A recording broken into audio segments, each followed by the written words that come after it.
పెట్టడం జరిగింది.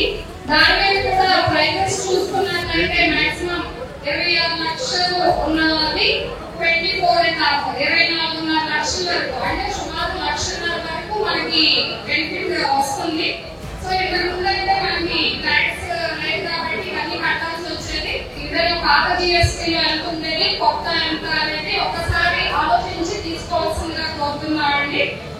Local company మనకి ఇక్కడ ఉంది, వాళ్ళందరూ కూడా ఇక్కడ మెషిన్స్ పెట్టారు కాబట్టి ఒకసారి ఇక్కడ నుంచి డిస్కస్ అయ్యే ముందు ఒకసారి ఆ మెషిన్స్, ట్రాక్టర్స్ అలాగే రైతులందరూ కూడా పాత జిఎస్టీ ఎంత, కొత్త దానికి ఎంత డిఫరెన్స్ ఎంత అనేది కూడా వాళ్ళు అక్కడ మెన్షన్ చేశారు.